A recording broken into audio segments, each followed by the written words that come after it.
Oh, Bryan Adams concert at Royal Albert Hall. Once again, amazing.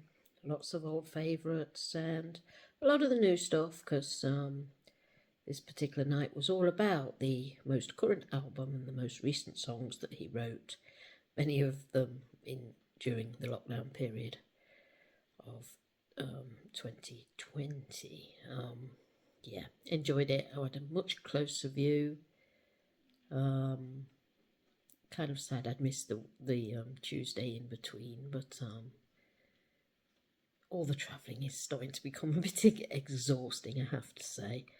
And on the subject of travelling, when I arrived at Victoria coach station, which when I got out of the tube station the wrong way again, despite the posts telling me I should exit that way, I was a little bit disorientated on how to get back to the coach station. It's a journey I've done many times on foot before. However, if you do exit the station the wrong way, and especially in the dark, suddenly all directions go out the window.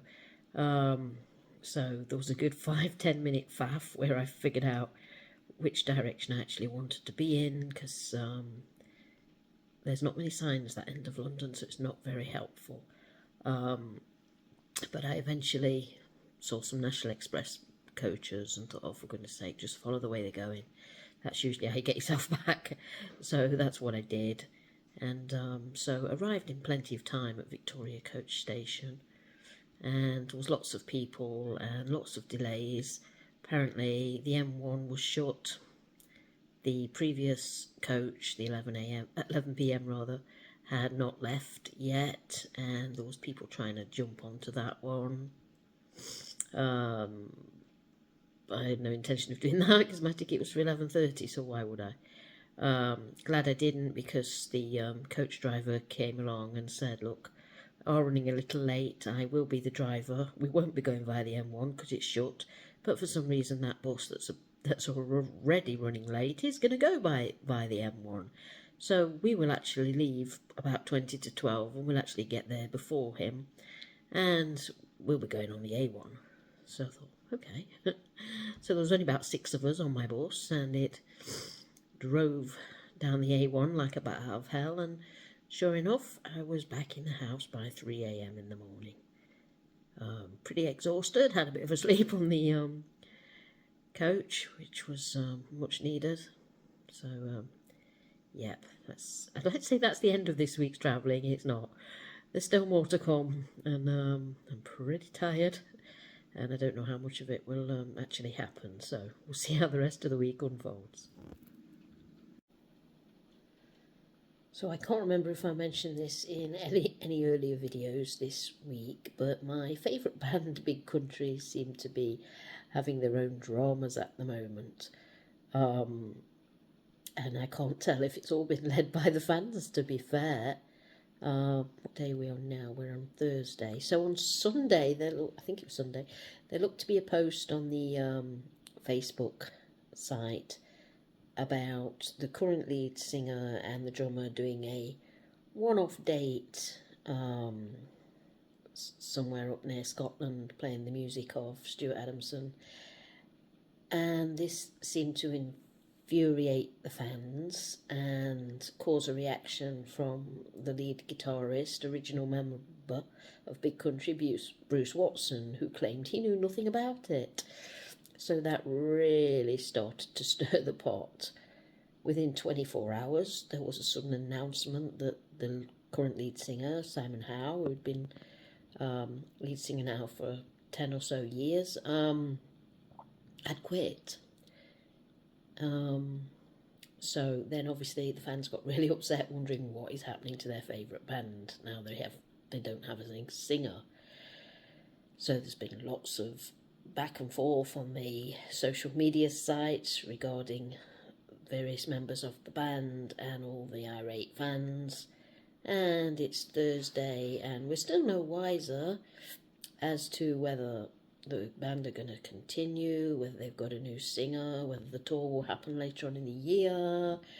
It looks like there's been some more stirring today as the former lead singer has announced who the new lead singer is, and apparently it's not confirmed yet. And yeah, so it's all getting a bit hostile on the big countryside, which is quite sad, really, because we all love their music, and I know people are passionate about their music, and that's why they get very defensive. But again, they need to be careful because the fans can just ruin this.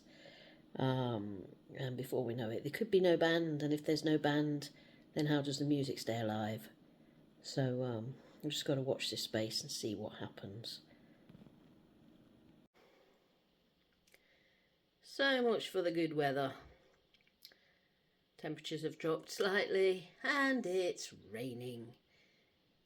I've had rain for the past couple of days now. So last week was probably summer.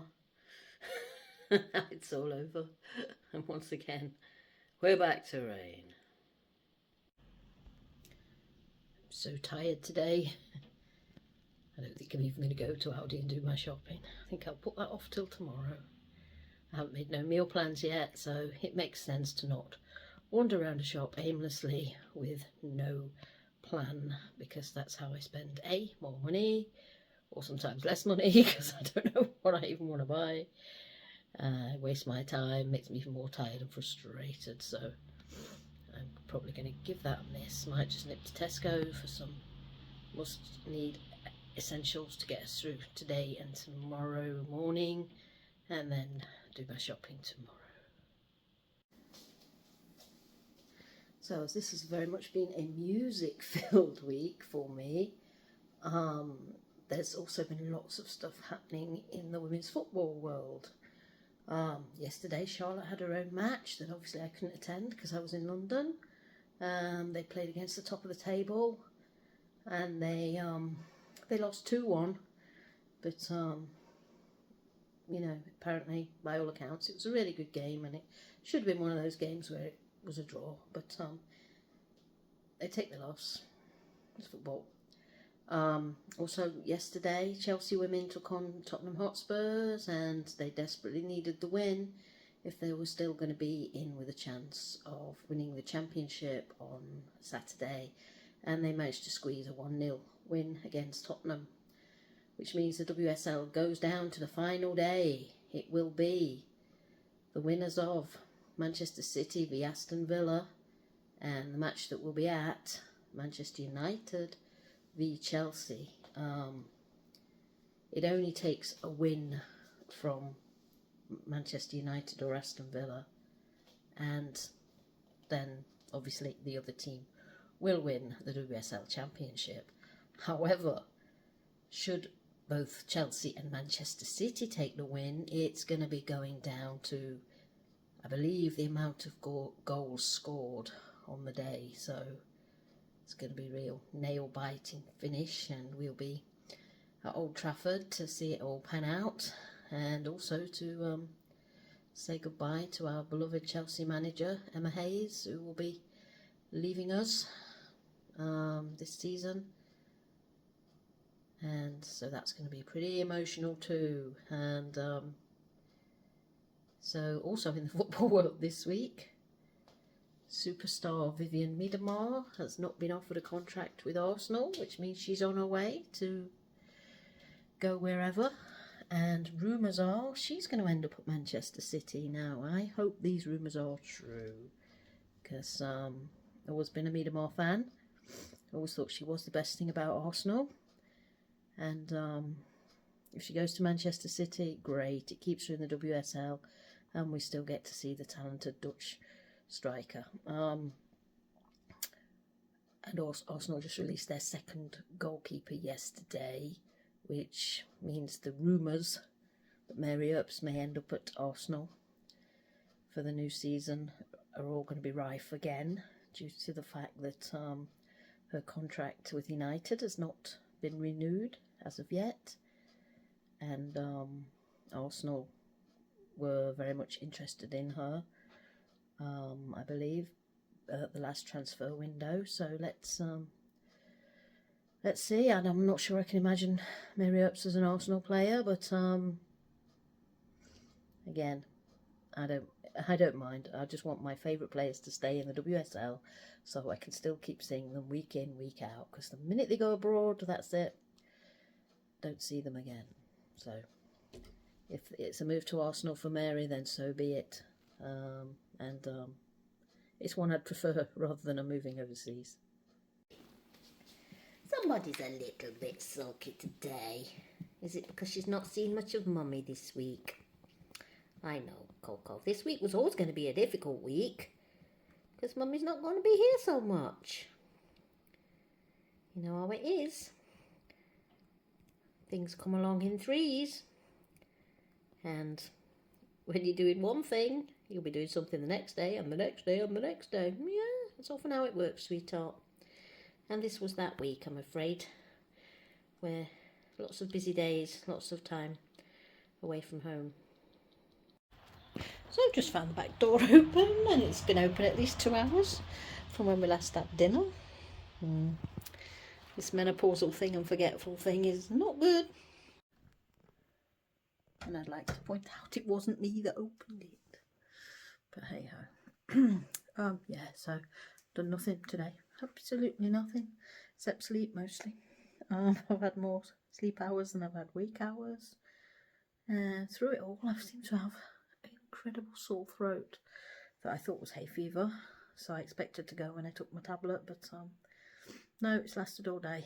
I've got some sniffles, so hoping I've not picked up any germs and that I'm not carrying a cold. So we'll see if it develops tomorrow or magically disappears. Fingers crossed it's the latter. £3.29,